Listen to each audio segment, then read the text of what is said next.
Alhamdulillah. Alhamdulillah. Alhamdulillah.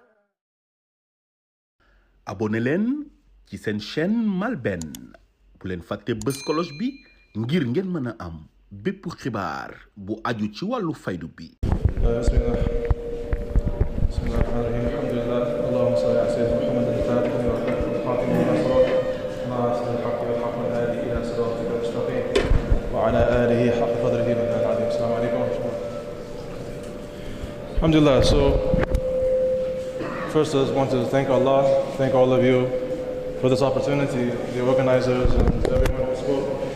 They spent a lot of time and a lot of effort to contribute, and I'm honored to be amongst them. Thank you so much. I think I was asked to speak about some of my contemplations after having translated the Maqamat al-Din al-Thalath, the 3 stations of Deen.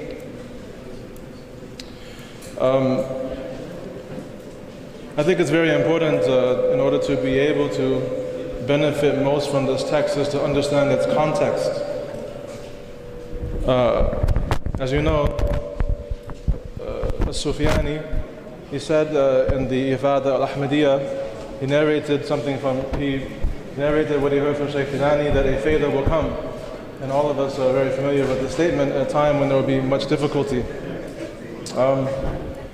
And after contemplating and reading the maqamat and translating it, it occurred to me that one of the difficulties that we face that's ongoing, it didn't start in the time of Shaykh Ibrahim, but he came in the middle of it, and it continues to grow, is the difficulty of the problem of a loss of ultimate meaning.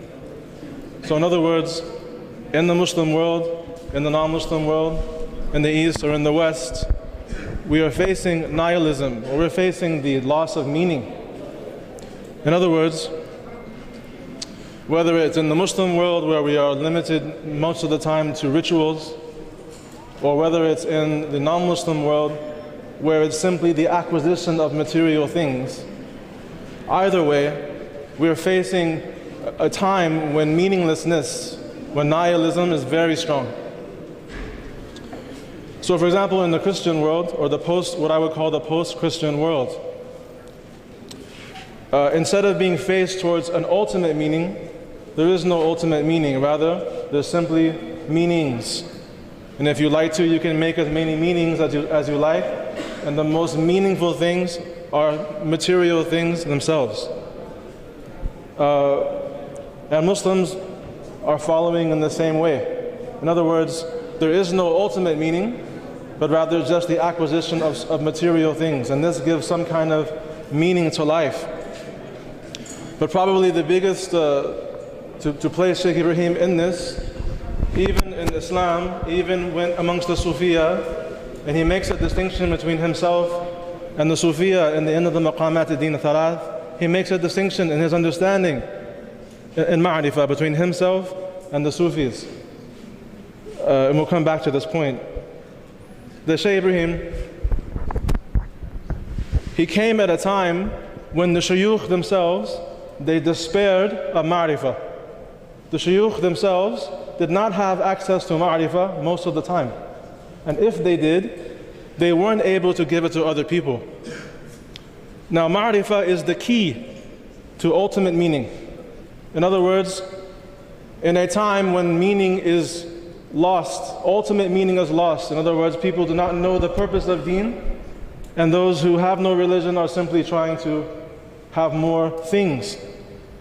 Shaykh Ibrahim came at a time when Ma'rifah again itself was completely, if not almost entirely lost. Therefore the object of deen, meaning Allah, and the key to Allah, meaning Ma'rifah, again. So Shaykh Ibrahim, what does he do? He produces a very simple text, Maqamat al-Din al-Thalath. He produces a very apparently simple text. But what he's actually doing is he's reintroducing deen. He's reintroducing Islam to everyone. Muslim, non-Muslim, in his context, and probably more importantly after his context.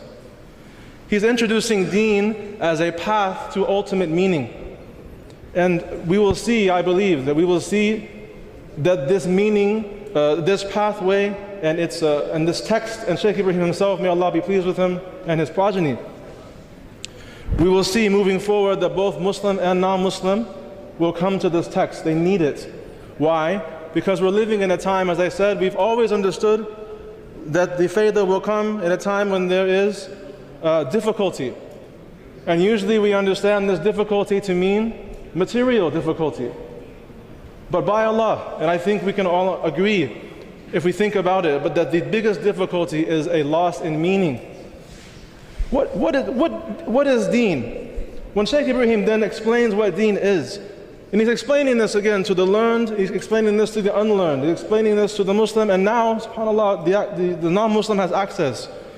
What is deen reveals the dimensions of human capacity for meaning, all based upon a secret.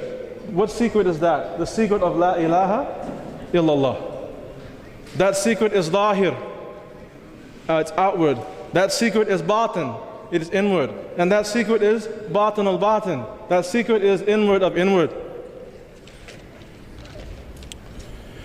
And what is the result? People were reading this text before us. Inshallah, people will read this text after us. Naturally with their shuyukh, etc. But what is the result?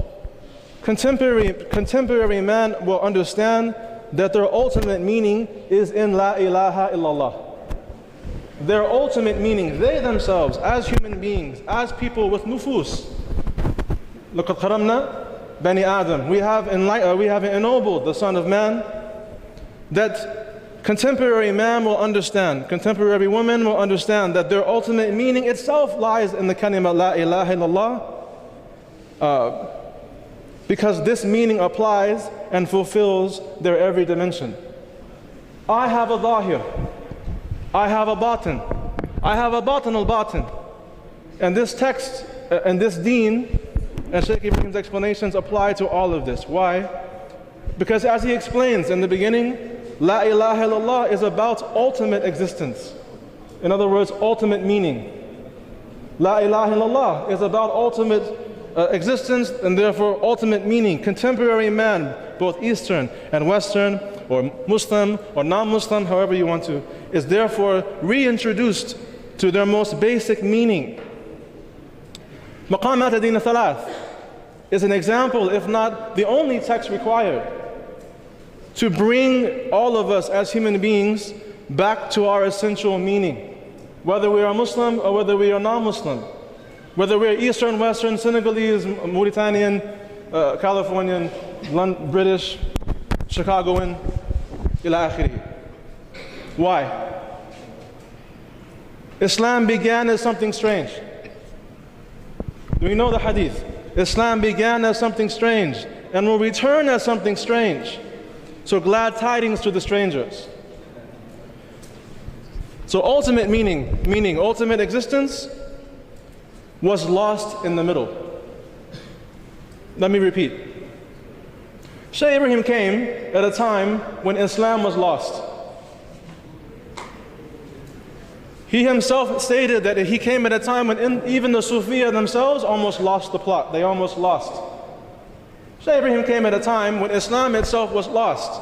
And he reintroduced Islam itself because it had become something unrecognizable. Islam began as something strange and will return as something strange, so glad tidings to the strangers. Now, ultimate meaning, ultimate existence was lost in the middle. And all I wanted to say, I don't want to take too much of your time. We've heard very beautiful speeches. My speech is only just extra. But all I wanted to say was that, again, Islam began as something strange and will return as something strange, so glad tidings to the strangers. And after reading this text, many times, perhaps this is why the arif and the fayda is so strange.